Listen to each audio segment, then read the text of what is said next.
Hello and welcome. I'm your host, author Ryan M. Oliver, and this is the Mighty Books Podcast.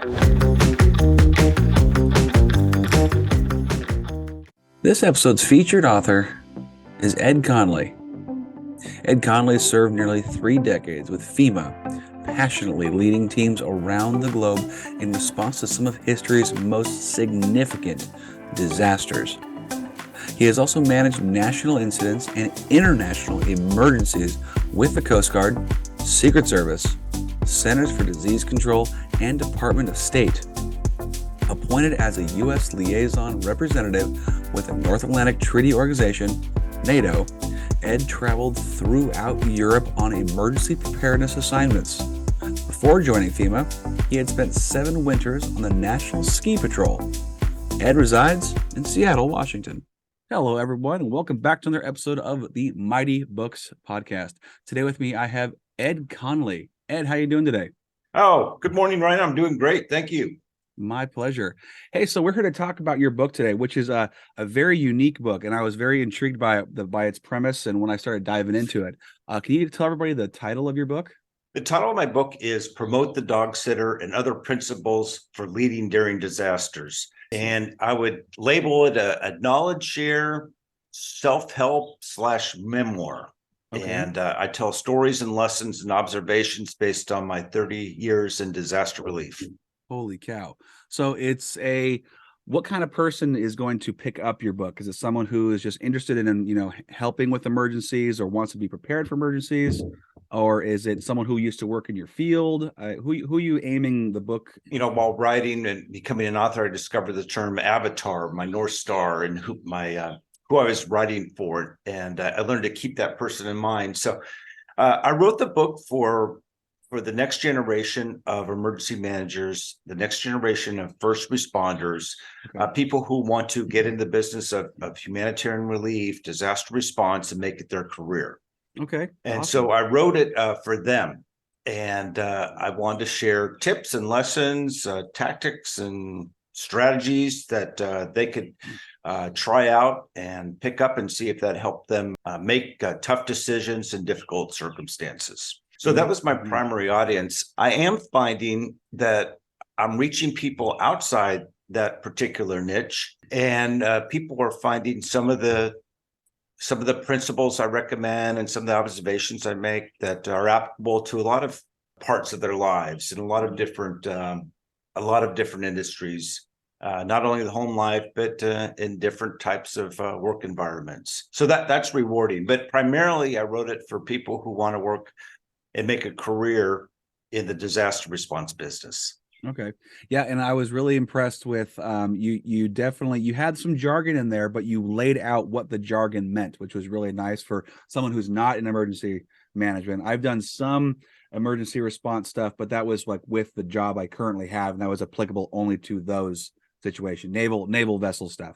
Okay. Yeah. You're Navy background, huh? Well, I work for the Department of Defense for the Navy. So I was working as a electrician on board when the boats would come in for refits, temporary service electricians, and we did a lot. It was a kind of a do-it-all. We did handle ventilation, temporary services, so power, water, that kind of thing. Was a gas-free technician, so handled spaces that were not occupied for people, make them safe again.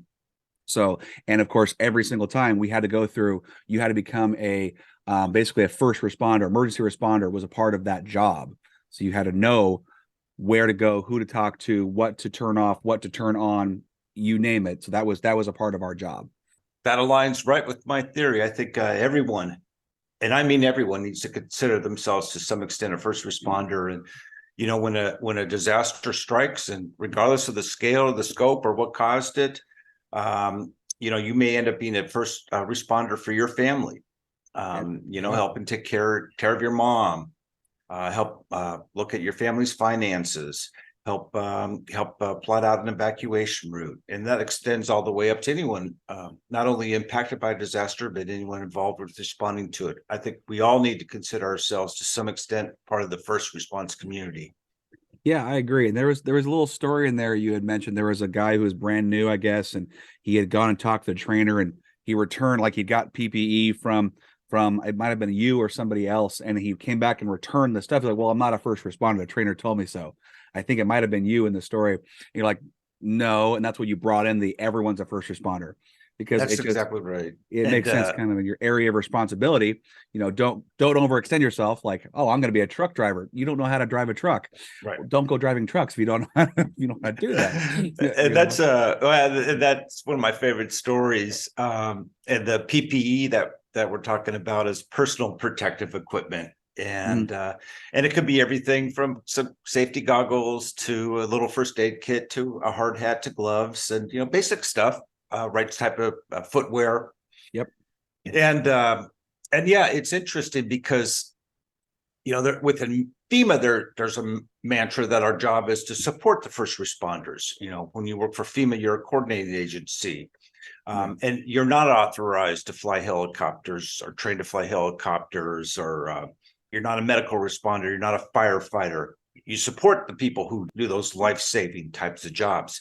But at the same time, you also need to think of yourself as a first responder. And I think you hit it perfectly, Ryan. By thinking of yourselves as a first responder, then you're going to take steps to provide some basic preparedness things to yourself. And so when you arrive or when disaster strikes, you meet the number one criteria, and that is not adding to the burden of the impacted community.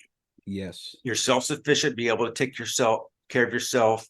And then you also understand your boundaries, to what extent you are trained and skilled at, and then where that line stops. So you're not stepping into someone else's area of expertise. Yeah. And actually, I love how you said, you're not becoming a burden on the already difficult subject. And it's kind of funny you mentioned that, because when I was working on the waterfront, on the boats and everything, and it was not even emergencies. It was just general day-to-day stuff. I found myself looking at people and going, who here is an asset and who here is a liability? And it's sad that I was thinking that way, but there are times when you can rely on people. I can rely on him. I can rely on him. I cannot rely on him. And knowing that in a situation, just kind of all the top of your head, if something were to go down, the shoe were to fall, who would you rely on? Could they get the job done? Could they do it, expeditiously and with first time quality? That's what you look for. Then when I was thinking about that, I was reading your book, and there was, I want to say it was in the show up chapter, the very first chapter. It was, you got to be the guy to show up. Could you expand upon? What I do in my book is identify 10 principles for becoming a leader in a crisis. And my very first principle is showing up. And it sounds simple enough. In a lot of ways, it is simple. But once you do a deep dive into it, there are some challenges that you have to deal with. One is timing. You never know when an event's going to occur, disaster is going to occur. It's usually at a very inconvenient time. You may be on a vacation, or you're almost always out of the office. And then the another component of the challenge is that fear. It's which is very rational, very fair. Everyone experiences. Am I going to meet expectations? Am I going to be able to rise to this moment? Am I going to deal with this occasion?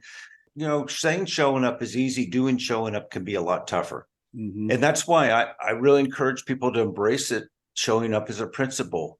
And if you're going to be in this business, you need to, what I say is, be seen unseen.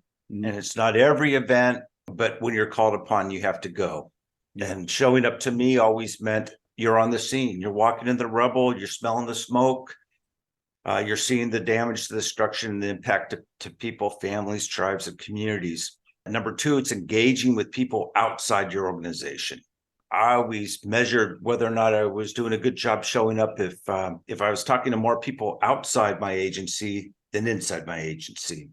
And then the third component of showing up is it means you have a designated position, a title, an area of responsibility for a particular event. Yeah. That you've been recognized and appointed to the team that's helping. And so I just think, showing up is, I started that principle for good reason, because I think that's, if you're going to embrace one principle, that's a good one to start with.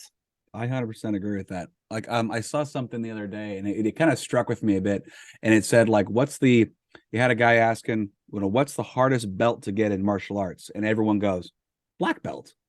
And he goes, no, black belt's actually, it's not the top. They're like, what's the hardest? It's the white belt. It's starting, showing up, getting there, beginning the journey, beginning the adventure. That's the hardest, because people will say, oh, I'm going to do that, and they never do it. Yeah. I I love thought, that, I'm like, Ryan. that's pretty cool. That is cool. And that's that when I do speaking, and I do a lot of speaking, and I'm not much of a C-suite guy. There's lots of great consultants in disaster response and humanitarian relief that deal with the senior leadership. There's a lot of books that have been written for the people in senior leadership. I'm focused on the next generation, the emergency generation, and that's a I'm glad you brought that up, because that's a really important message, and one I try to remember to impart on people. It just take that first step. Lots of Yeah. times it's just taking that first step, putting yourself in that environment, trusting your instincts, trusting your dedication, trusting your passion for the job, trusting your will and ability to want to help people. Yeah. I always find that you'll be surrounded by a lot of other caring, dedicated, and talented professionals that are going to help you do your job. I'm kind of curious. So, like, you talk about when you first started your branding, you're ready to go on your first, you're ready to manage your first emergency, first disaster. When you come on the scene, you finally get that call and you show up and you're scared out of your gourd, because you're like, what do I do? How do I do that? I've been here before, but never been the guy in charge. Is there a proponent of like sincere honesty that comes from you going like, hey, this is my first time. I'm not sure what we do in this situation. Is that respected, or do people like dislike that? How does that go with your first time on the job? It's absolutely respected, and I think it's a requirement to have that honesty and that personal self-assessment. Now, there are certain things that you can do that are going to give you confidence and ability to contribute, no matter how many years you've been in the business, whether it's your first disaster or your 100th. And that is, arriving prepared, having some basic equipment, taking the time to read the incident reports, understanding the community that's been impacted and what's going on there. Have a good understanding of your particular job and responsibility and the scope of that, and then what's beyond that scope. Mm-hmm. And then more than that, and I think you hit on it, Ryan, it's I recommend three things, and I cover this a bit in my second principle, which I call the step up principle. Number one, bury your ego. Bury your ego. This disaster is not about you and your parking space in your office or whatever great achievements you maybe have accomplished before this disaster struck. This is about the people who have been impacted. And then number two, so how do you bury your ego? You ask for help. You acknowledge when you need help. You acknowledge that particular elements of your assignment that are beyond your capabilities or scope, you're not going to fake it. You need to get the mission done, and you learn to ask for help. And I always tell people that learning to ask for help is not a sign of weakness in the disaster response business. It's a sign of strength. It shows that you're willing and want to learn how to lead. Yeah. And I love the humility of it all too. You have to have some humility during, especially that kind of time. Someone's lost everything, maybe their house, maybe more. And you've got someone who shows up who's got some humility to go, I don't know everything, but we're going to do our best to help you. It's going to help those who are impacted, and it's going to help those who are, that are following you and your subordinates, maybe your equals too. It's like, okay, we can all come together in a human moment and try to fix whatever happened. So yeah, you're so right there, Ryan, and I think you really captured a point there, and that is that it's the right thing to do for people who've been impacted.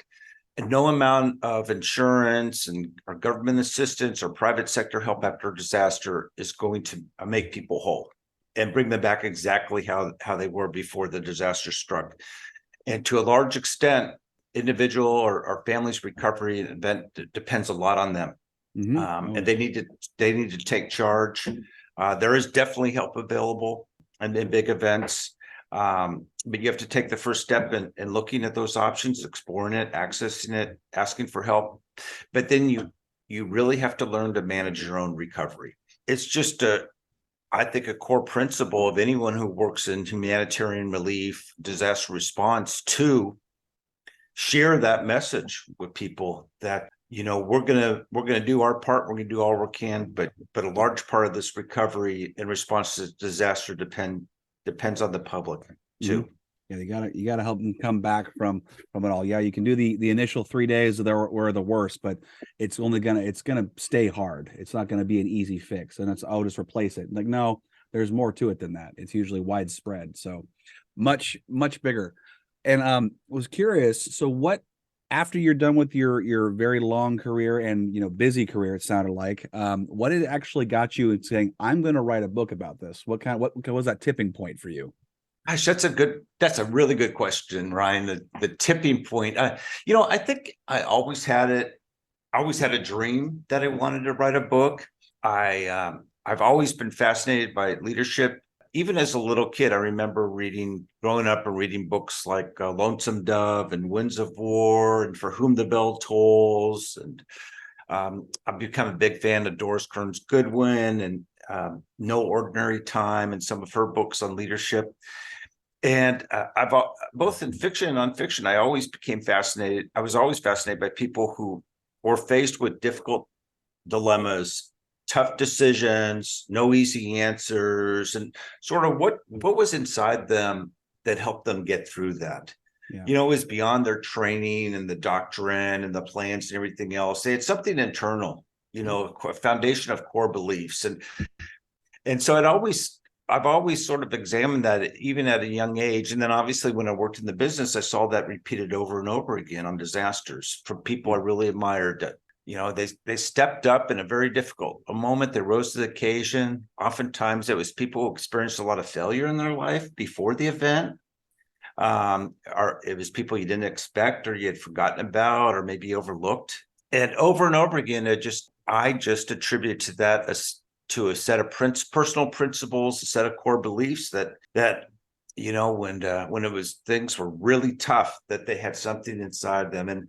And so I thought, well, maybe I'll write a book that would share some of those principles and some of those lessons based on my observations and experiences. And maybe that would be beneficial and helpful for the next generation of people entering this business. And so I just, I retired in 2016. I just got serious about doing my research and pulling my notes together. And every disaster I worked, Brian, every disaster I had a little notebook like this, and I'd labeled the disaster. And, I kept notes of my action items and things I was doing. And then I always added observations, or if someone said something that I thought was really cool, I'd write that down. And so I just started looking through all my notebooks and my notes and thinking about the events I worked with and trying to find some common principles that I thought just were demonstrated over and over again. I had identified 10, and then that became the framework for my book.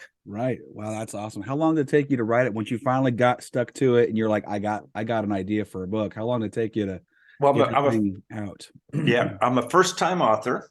Okay. And I've always loved writing, but I definitely needed to develop my skill and ability and do that. Fortunately, I met some great mentors who helped me, but I would say it took me 3 years of hard work, 3 years of dedicated work. I got the what we call the vomit draft, the first draft out relatively quickly, because I learned just write and don't edit, just get it out on the page. And then, but editing and going back and fleshing out the chapters and focusing on organization, structure, logic, flow, and trying to decide what goes in and what goes out, and stories I fell in love with, and I just couldn't bear taking them out, but they never really fit anywhere. All those difficult editing decisions. That was really what took me the most time. And then, I had every day was a new learning experience once I finally had the manuscript finished, in terms of, cover design and layout, and just, oh my gosh, there are just endless decisions. I know. I definitely love the process. I've forgotten all the pain of editing, and now I want to write another book. You probably have experienced the same thing. Now I want to write another book. So I'm getting the urge again, Ryan, to explore my industry in a little bit more depth. So I've sort of circled July to begin outlining number 2. Oh my goodness. Do you have any framework of that built already, or is it just kind of just a hope and a dream right now, and you want to put action to it It's soon. starting to come together. Mhm. I'd be interested in hearing your writing style. I write a lot on my phone. Oh, okay. Not, and it's not even complete sentences or anything like that, but ideas Notes. pop in my head. Yeah. I sometimes I'll have to pull my car over and say, "Oh my gosh, I got to write this. I got to type this in." Hmm. And so yeah, so I'm thinking, kind of a working title is "Dispatches from the Disaster Zone: 30 Years in the Eye of the Storm." There you go. And I was thinking, maybe 30 chapters of different, each chapter is sort of a lesson with stories and observation. It's a little bit different take from my first book, but some of the same topics, and how to become a leader and how to Awesome. handle disasters. Similar to almost memoir-esque, but not quite memoir-esque. Yeah, I tread that line. I've had a lot of readers tell me that when they picked up my book, they were surprised how much of myself I put in there. And I did. I put a lot of my personal stories and experiences in there, and I hope told them with humor and humility and honesty. Yeah. I think I will. I think I will tread that line a lot. I mean, I worked disasters for 30 years. I did Katrina, 9/11, Haiti Wow. earthquake, and school shootings, and worked in Europe and on the Pacific Islands, on Indian reservations. I so I'm not writing just from research and observation. I'm writing from being a participant. I think that's the best way to do it. Just from what I've experienced, because I'm an instructor, safety instructor, and so what I have found is people get very bored when you talk about, you teach about. I teach PPE basically, like respirator protection and electrical shock, safety, and where it can be pretty boring when you get down to the nitty gritty of the technical stuff of it. So the way I break it up is you throw stories at them, and all of a sudden they're way more attentive. They're willing to ask questions like, well, why did this work and this didn't work? And if you throw your stories in there and you have a lesson dangling there for them to pick out, they're more likely to connect and actually get what you're trying to put down. Yeah, I agree with you, and I'm glad that works. And I'm glad to hear your advice that way based on your speaking experience, because I think it's a good way to share a Yeah. lesson. And I enjoy telling the stories. It's important to me to acknowledge, by name, a lot of people who meant so much to me Yeah. in my career, and people who I think they're unknown heroes, but they've made a real contribution in disasters. They've made a contribution to our country, and so when I have a chance to highlight people and incredible things they've done, I love that part too. Oh yeah, given credit where credit's due. Mm-hmm. Yeah, I love that as well. I'm not, and that's where putting your ego aside comes into as a leader. That's I think it's an underappreciated characteristic. You put your ego aside, because I've met many people who are in the leadership area and they just don't. They take everything like, oh, I did all that. It was me who did that. Whenever I would lead a team, it's like someone would come up with something. Hey, good job, man. It's like, oh, it wasn't me. It was he came up with the idea. We ran with it. So I just There, said that was a good idea, and let's do it. And so they're like, well, doesn't make you look as good. I'm like, I'm not trying to look good. I'm trying to get a job done and make sure that we are all working cohesively as a team. Because at the end of the day, as long as the job gets done, that's what mattered. So I'll shine and I'll have a good idea later that will be for a different idea, different task. He had a great one here, so and that's super hard for some people to just put that out it of their is. It brains. is. It is hard to. It is hard. There's just a lack of self-awareness. Some people don't even understand what that means. The Yeah. ego, it just naturally kicks in. But I think you're hitting on an absolute home run point here, Ryan. And when I study disasters, especially those that are considered a failure, Hmm.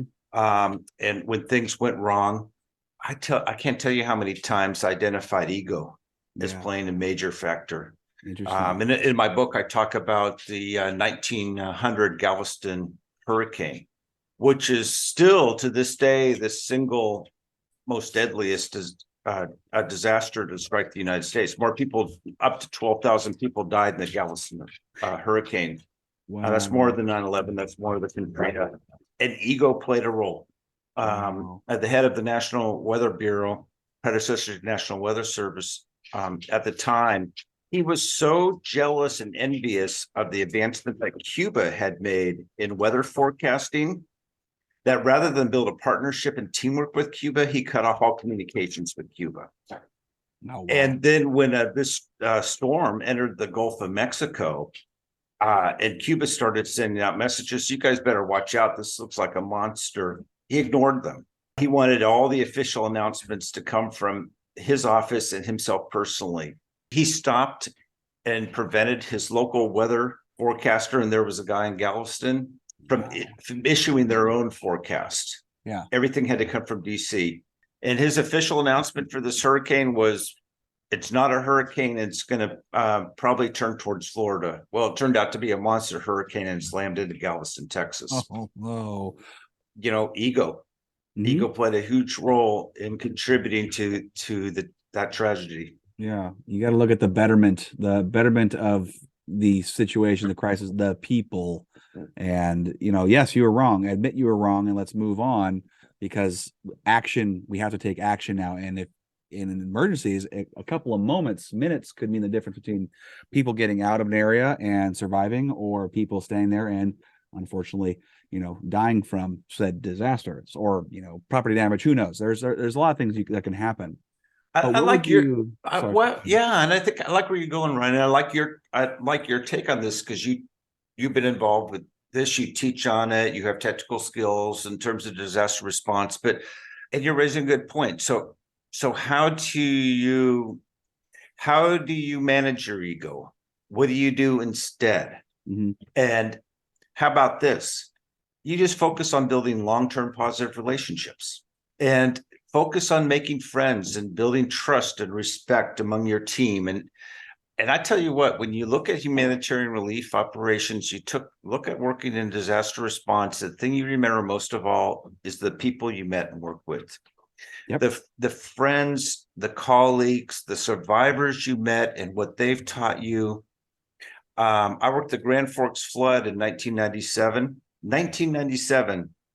I still talk to the mayor every other month or so. No way. I still talk to the mayor of Grand Forks every other month or so. And she's still teaching me things. She still has ideas and thoughts, perspectives that I really find helpful. That's awesome. I think it's the foundation of the business. And what a wonderful way to live your life, building these relationships, long-term positive relationships, and finding really incredible good things, sound principles, remarkable abilities in others, and then you can take that and make it part of who you are. Yeah, exactly. I can't agree with you more. That's how I kind of approach most of what I do, is just you develop those relationships, you make it positive experience for them. You ask them how they are, all of a sudden, like, you care? Like, yes, I do care. And then just open out a couple of questions about them, and all of a sudden you got a buddy. You got an ally in whatever you're working on. So it can be something small, or it can be something huge, like, emergency preparedness, or disaster preparedness. Okay, I'm very curious about your title. Yeah. So, promote the dog sitter. It's intriguing title, don't you think? Yeah, I'm like, promote the dog sitter. You take it and you read it like emergency management, and I'm trying to connect the dots. And there's even a chapter titled "Promote the Dog Sitter." So of course, I had to do a little investigating. But could you go into where that title came from? I'll tell you where that came from first, and let me lay the groundwork here. Please. It's one of my favorite stories of all the years and decades I worked in emergency management, disaster relief. It's one of my favorite stories. I tell the story in the book. As you mentioned, it's the title of chapter 5, and that's where the story is. And I just thought it was a perfect title for my book, because it encapsulates so many themes that I explore. Mm-hmm. And that is not underestimating people, burying your ego, never underestimate how a small contribution on a single event can have long-lasting positive impacts for future disasters. Being flexible and nimble and learning to adjust within your area of expertise. So that I feel the story captures a lot of those themes and a lot of those principles that I introduce throughout the book. The story relates to 9/11. the terrorist attacks in 9/11, I was deployed to New York City. And my initial assignment was to support the federal urban search and rescue teams looking for survivors at Ground Zero. Right. And we set up at the Jacob Javits Center. That's where we set up our media information table. That was the headquarters and the made staging and living area for all the federal search and rescue teams. Well, within a few days, we got completely overwhelmed by requests from reporters and congressional staff and the general public for information about the search dogs working Ground Zero. And more than 300 search dogs were sent to help look for survivors in New York City. It was the largest deployment of search dogs in history. And the dogs just attracted worldwide attention. The reason for it was they were a symbol of hope. They were something concrete. There was something positive about their presence, something beautiful about their presence in an event that was just incomprehensible and terrifying. It gave some people something to connect with. But the interest presented a problem for us because we had this team. We were trying to support the search effort, and we were running back and forth to the search teams and the dog handlers with questions, and at the same time, very cognizant and respectful that they were there to do a job, and we had to let them do their job. Right. So the obvious solution to our problem was, well, let's just find one person. We'll make this person the 9/11 search dog expert, and this person will know everything about the search dogs and can, handle all these questions, and we'll have a great foundation of knowledge. And so, won't be able to understand how the handlers and the dogs and the teams are operating. So it just seemed to be a good solution. Our next challenge was, okay, well, now who's that going to be? And then one day, my friend Brett Hansard, who is managing the Joint Information Center there at 9/11 in New York City, was walking by a new team member who had just arrived by the name of Doug Welty. And Doug was on the phone, Brian, and he was talking to someone, and he was quite adamant. He was saying, look, if you want two search dogs and 2 dog handlers on your TV show tonight, you're going to have to send 2 cars over to pick them up. I'm not putting 2 dogs and 1 handler in a single car. That's not happening. If you want us to be on your show tonight, send 2 cars. Mm-hmm. And so Brett asked this guy, Doug Welty, well, who are you talking to, Doug? And he goes, oh, Larry King at CNN. And Doug thought to himself, I think we found our guy. Yeah. And so we made Doug the subject matter expert for the search dogs. And he just, we didn't know much about him before he arrived, Brian. Didn't know if that'd be quite a fit. And it turned out to just be a beautiful fit. He did an incredible job. He knew every aspect of that mission. He not only educated the world on search dogs, but he educated on the role of the search and rescue teams. He supported community events. He just really stepped up to the moment. An unknown guy who just rose to the occasion. And when you look at what he did at that event, he really helped support the search and rescue teams. He allowed them to do their mission, but at the same time help educate the public and the media on what they were doing. Donations to Search Dog Foundations spiked. There was more congressional support for the mission that was going to help future communities. These teams, even though they're FEMA federal teams, they're community based. So that when they're not working for FEMA, they're responding to events in your local community. So they came back stronger with more community support for their mission. And the American Kennel Club and the 9/11 Memorial Museum have said that the interest in the search dogs and Doug's contribution to educating the world about the role of search dog actually was a major milestone event in helping people decide that therapy dogs would be a great thing to have at schools and hospitals and nursing homes. And a lot of the use of therapy dogs that you see now throughout the world arose from what people learned and studied and observed during 9/11. And a lot of that is thanks to Doug Welty, who sadly passed away a couple years ago. But I had a chance and actually I've had a chance to reconnect with this family through the book. But I tell that story, and when we appointed Doug to handle that search dog mission in 9/11, we came to call that assignment and that decision we made as promoting the dog sitter. And I just thought, well, that works for a title for my book. I think I think so. Yeah, like it's like I said, it's intriguing. You're like, how does this? What is that? A dog sitter? And it is one of those walking by in a bookstore piques the interest enough to get people to pick it up. So that's and I like the background story on that. That's amazing. So you were talking about research. Now, I would imagine you have a lot of knowledge. I mean, how much research were you doing for your book? Well, and here's a sort of a learning experience as a first time author. Yeah. I did a lot of research at the beginning, Ryan. I had all my notes and everything else, but I wanted to make sure I had names spelled correctly. I wanted to make sure if I talked about death tolls, I had their accurate number. If I'm talking about how high the water went or dates of a hurricane, all those little details. So I did a ton of research at the beginning, just make sure I had that. And then when I wrote, I probably threw out, 70% of the stories I wrote. I had 300,000 words. I ended up with a 55,000 word book. So I took out a lot of stories.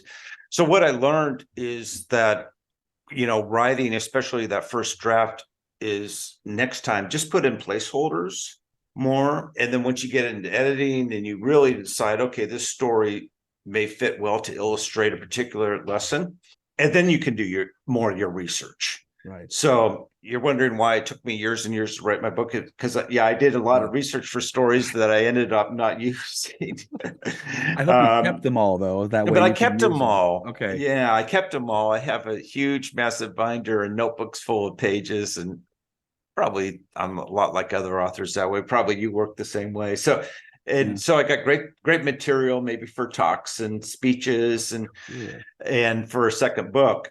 But in terms of now, when I write, when I tackle book number 2, I've learned, I think I'm going to save some time because I won't do a lot of the detailed research until I actually make a decision on a particular story. Yeah, you definitely have to have a framework, foundation, and I guess a target. You have to go for a target because it's really hard to aim and start writing at something if you don't know what you're going to be using. So, but you've got so much material. So that the cool thing is you can go back through and go, yep, this is applicable, mark that. This is applicable, mark that, pull those and just transfer. And it could go a lot faster. It usually does the second time around. Does it? Yeah. It a lot faster. I mean, I have high confidence. I mean, and you're an author. Yeah, I mean, author, and I'm really learning about this, but I do have high hopes that number 2 is going to be faster, and I think it will. I learned so much about the process. I learned what type of writer I am. I definitely need to spend more time on the outline. That was a painful discovery. I thought I could start with a rough outline and it would just flow out, and it did not. No, and then managing the research and dedicating that time. So you're absolutely right. Next time should be quicker, but I know it's still hard. It's hard to write a book. Yes. And I just, my gosh, my respect for authors has just skyrocketed. Just the people who can write and publish books, and we're so lucky. Yeah, it's just people who do that. It's a lot of work. It's a lot of work, and don't get discouraged when you find your second book, maybe your writing style change a bit, like your grammar improves, or you add this extra element, and so you're always building on top of it. It might take you just as long, but you might have even a better product. I hope so. I definitely. It's interesting just looking at my book, and I don't know if you go back and read your books after you publish. I mean, I glance through mine, but I don't. Yeah, but I have noticed, and a couple of my close friends pointed out, and they say, it seemed like your writing really improved the deeper we got your book. And I go, yeah, I felt that way too. Yeah, I think, and it does. It does. My writing started when I was 17, and then I finished book 1 when I was 31. So the huge, long, huge long time between starting and finishing it. I had a buddy of mine who said, "Yeah, I read your book, and the beginning of it, it was definitely younger person writing it, and then as you get further in the story, the maturity would change." And even reading that one to the one I'm writing now, I've got a manuscript that's fat, like 180,000 words, and I Mm. can read that one, and that's like the maturity level has increased greatly. I know how to flesh out a scene better. The dialogue's more improved. It's just everything about it has just gotten better. Which, when you do something over time, as you know from working in, just working in general, you get better at your job. The longer you do it, the more experiences you have. Same thing goes with also, writing books. It's really fun to watch that development, and you now have it minted. You do it, yeah, Yeah. and you find that exclusive voice. I go, okay, this is authentic. This is me. This is okay. That's a pretty cool moment, isn't it, Ryan? When that sort of pops in. Oh, I love that. You get in the zone. Mhm. I have been so busy, my zone has been taking a nap on me. So I need to sit down and kind of rattle my head around and find that zone and get Uh, back into it. But it seems to come when it's needed. And then when it's needed, you use it, you let it out, and then you just keep kind of trying to find it again and hone in on that goal and get done with your book. So it just mhm. takes time. It just takes time And and energy. and the other thing I learned, and I think this is one of my strengths as a writer. I knew I would publish, Ryan. I Yeah, knew I would finish, and I was willing to say good enough. I was willing to you stop. have to. Yep, I have to, and you have to, and I discovered that about myself. I mean, looking through the books, there are definitely things that, oh, I wish this I could have done a little bit better and all that. But I can live with that because I think a lot of people want to become authors. A lot of people start writing their book. A lot of people finish their book, but then when you look at the percentage of people who actually publish, it's really tiny. Yeah. Although I was very surprised when I started this stuff. I was surprised just how many authors there were. Happy So to, that yeah. I kind of overwhelmed a little bit. Like Uh, I'll have dry spells where I'll have nobody reaching out. And then it's funny, I'll ask one person, like, "Hey, I saw you're an author. Do you want to be on the show?" And they're like, "Sure." And then I have 8 people hit me up in a uh, short amount of time, like, "Oh, okay." So they uh, just come out of the woodwork when you start talking about, books and everything. It's really funny. They're everywhere. But yeah, when you think a percentage of the population, it's much smaller. So throughout your writing of this, because like I said, took you a while and developing, what was one of the hardest scenes or chapters to actually hone in on and make what you envisioned?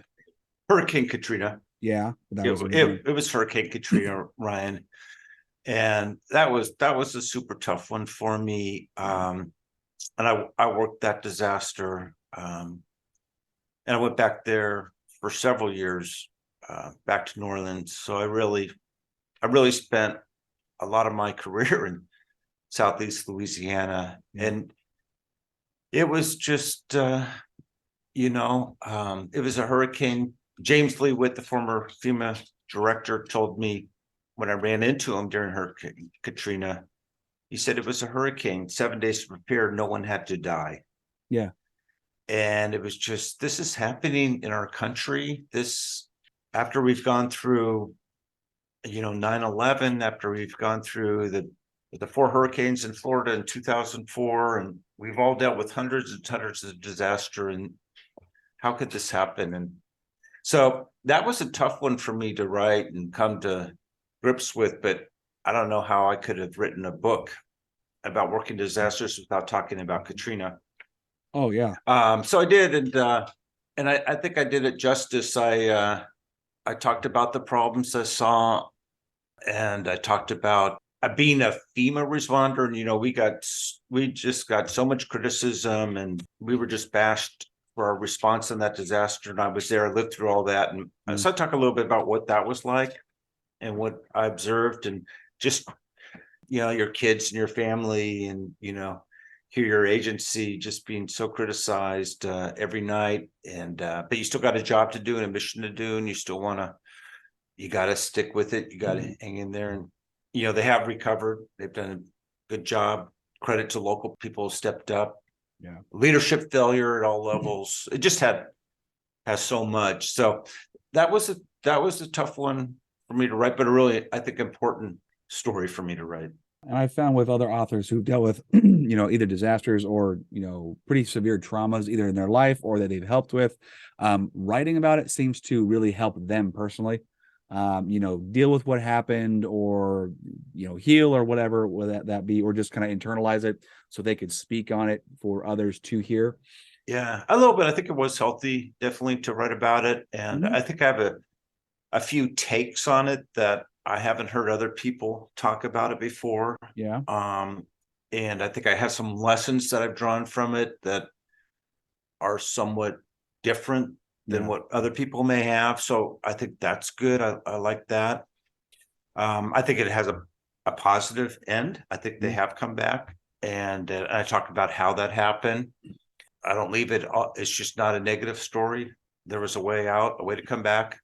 So I think that's good, but I think I do fall in that third category that I think it's important disaster to cover, and there are a lot of lessons there, and they're not always what people have assumed or thought or even been taught before. Right. So I thought maybe I could add a different perspective. No, I'm glad you did too, because a lot of people who don't respond to emergencies, they just see what the media shows them. They don't see the nitty gritty. They don't see the reality of it. Maybe they do a little bit, but they don't see you guys working in the shelters, in the response location, how hard you guys are trying. So it's like they don't see that effort being done. They just see what's not happening, or they see the little that's happening or what is happening. So that the outsider looking, it's very easy to judge and be, negative. But when you're in the trenches, I feel like, you have to have that positive attitude so you can keep working and try and do your best to impact everybody positively. So that is so important to have that. I think you have to be a crisis optimist. You have to believe that people, families, communities, tribes, states, countries can come back. You have to absolutely believe that 100% in your heart. And I do, because I see it over and over again. Right. And I can't think of a particular challenge that throughout world history that in some form or another communities and nations haven't come back from. Right. And I love the you have to be optimistic, but you have to prepare. My wife and her family have this saying: prior proper planning prevents piss poor performance. Right. Yeah. All the P's and all the P's. I love that. All the P's, and it works. It's really great. And then it's like they always hope for the best, but they plan for the worst. And it's evident in how. And what's funny is during crisis, people come to them because they do plan for the worst. They hope for everything to go smoothly, but things don't always go smoothly. And I do like that you have that optimism, and you address in your book, which I thought was hilarious, was like the over optimistic people. Yeah, I call them the delusional optimists. Delusional optimists. I talk about three personality types that you got to watch out for in a disaster. And one, what I call the piler on, the people who just keep making the disaster. They look at every challenge and they anticipate all these challenges and they forecast just these incredible negative scenarios. So you have to watch out for them a little bit. You definitely got to keep your eye on things looming out there, but sometimes people go too far. And then you have what I call the deflators. And these are people who they're not necessarily negative, but they always seem sort of exhausted and just like, I don't know, they don't respect the privilege and the honor it is to be a part of history and to be able to be in these things. And then the third people I say, you got to watch out for the delusional optimists and the people that just, everything's going to be great. We are just going to solve all problems. We're going to make everyone whole. There is no challenge here that we cannot overcome quickly. And so that's the delusional optimists. You have to watch out for those. You do. I love all three of those. I think that the first two you mentioned, those two, I've worked with a lot of those. Mm-hmm. A lot of those. I like to characterize myself as an optimistic realist. There you go. How would I put that? Well, anyway, and so that just makes sense to me. Just I want to stay positive about it, but I got to stay real with where the goal is at. That's it, Ryan, and that's the way to be an optimistic realist. Someone who recognizes the challenges and talks about them and says it straight. It's going to be a long road. It's going to be difficult. There's going to be a lot of sacrifices and things, and there's going to be, it's good. It's a muddy road trip we're on, folks. But ultimately we can get there. We can get, but ultimately believes that there is a positive outcome, but doesn't minimize or, is just straight about the challenges that we're going to face along the way. Yep, even a bit blunt about it, and that's okay. Just call it like it is, call it straight. That's how I would prefer to handle things. That way, no one's surprised about, oh, we had setbacks. Well, of course we had setbacks. It's just things, things aren't, the infrastructure is broken. We're trying to fix it. So yeah, it's going to take an extra 5 days for things to get here. Yeah, we're kind of struggling a bit, but we've got this. We've got plans in place, and hopefully that'll come about. We've got some ideas to fix this, and it's just trying to be resourceful. And knowing that, we're gonna be bumping down, like you said, that muddy road, muddy trip. It's gonna be a hard one, but we will eventually get there. We will eventually get there. Yeah, it might take a while. And what's funny, I'm kind of thinking, it kind of reminds me of actually writing a book. So having that kind of mentality of, it's gonna be hard. It might suck at times, but we're gonna make it happen. Kind of like writing a book.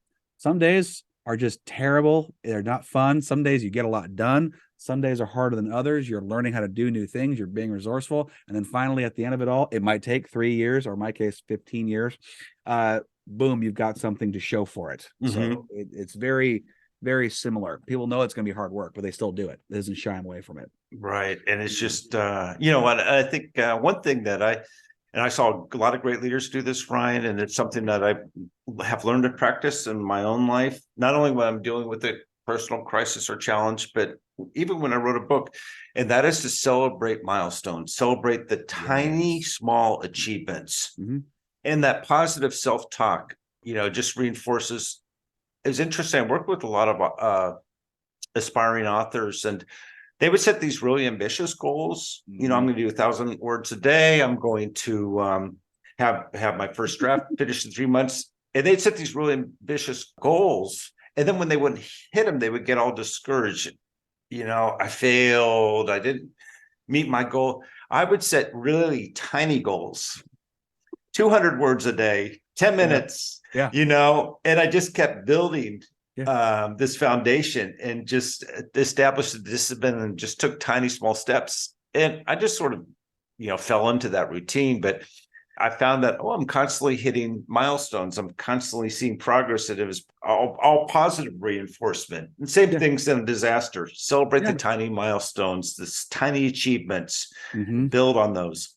I could not agree with you more. It's going to help your morale. It's going to help everyone else's morale. And it will, that's really the kind of driving force for getting things done in work. So having good, happy people doing good stuff is how you're going to get stuff done, plain and simple. So at the end of the day and everything, people might come to you and ask, what kind of advice, real bare bones, if you had to give them one or two things, what piece of advice would you have for those guys and gals going into emergency management? Here's the advice that I give to people who want to go into emergency management and work in disaster response. First of all, recognize the sacrifices that you need to make, in terms of, you're going to be asking a lot of your friends and family. For you to be able to do this job, they're going to have to support you do this job. They're going to make sacrifices so you can do what you love. So recognize that, respect that, appreciate that, and try to pay that back when you can. And then number 2 is definitely pay attention during the training matters, the doctrine matters, the plans matter, the planning process matters, the frameworks, all these institutional programs and knowledge and foundational material that we have is really good. Learn it. But number three, and this is the point of my book, is develop for yourself a set of core beliefs, a set of principles. You can have 3, you can have 5. I present 10. Former Secretary of State Colin Powell had, I think, 21 rules of life. It doesn't matter. And I have 10, maybe a starting point for you. These may work for you. You can test them out. If you're going to go in this business, have a core set of principles, a foundation set of beliefs, that when you get in these tough situations, and it's going to happen over and over again, and you need to be decisive, you need to make a decision knowing it won't be perfect, Right. but you need to make a decision, then you have at least something to fall back on, to draw from out of yourself that's going to help you moving forward. So this is kind of my mantra, my cause right now, Ryan, is for people entering this business to have a set of crisis leadership principles and make that part of your toolbox. Excellent advice. And I hope people who are listening, who are possibly going into management or emergency management, maybe even you are there already, definitely listen to that, kind of chew on those ideas and mantras, maybe read a book or two, especially his, and learn some good stuff that might help you in your career. And so for those people who are listening, where can they get a copy of your book? Sure. So my book's available on Amazon, Barnes & Noble, all the online retailers. You can just do a search for Promote the Dog Sitter book and it should pop up. Okay. So there's lots of places to get it. I did want to share, got something that's really special to me, Ryan. It was just picked up by the 9/11 Memorial Museum in New York City. They're now carrying copies in their bookstore, in their museum store. Congrats. Really, yeah, thank you. Honored, and I worked that event. That's pretty special for me. But so that you might find a few copies in actual stores, but I always recommend people who want to buy it, want to check it out, to just go to Amazon or Barnes & Noble or whatever your preference is for an online bookstore, and you should be able to find it. You can also go to my website. It's edwardconley.com, and I have information and links on the book there as well. Excellent. All right. Well, I hope everyone goes and buys said book. It's got a lot of great stuff. It's not just about leadership. It's about what he did in his, long time with FEMA, and it just ties all some amazing stories in there, things that you wouldn't think would be you'd encounter in emergency management. They see everything, and so he's a wealth of knowledge. Please go and check it out. I will say that right now. Ed, this has been really great. We've been cruising. I have learned a lot from you and from your book, and thank you so much for taking time out of your busy schedule to meet with me. Brian, anytime. I really appreciate all you do. Thanks for having me on your show. Anytime. And when you do get your other book off the launch pad, I'd happily have you on again to promote that book too. So it's just a good checkup time, and we get to chat some more. So I'm always loving a good chat. Okay, I'm there for you. Thank you. Of course. All right, guys. I hope you enjoyed this. And as always, stay mighty and keep reading. Are you an author? Do you know someone who is? If so, then message me, Ryan Oliver, at ryanmoliver.com to set up a free appointment to discuss being showcased on the Mighty Books podcast. If you enjoyed this episode, make sure to subscribe to the Mighty Books YouTube channel and share the link to this and more episodes with your friends and family. Thanks for listening. So long for now. Stay mighty and keep reading.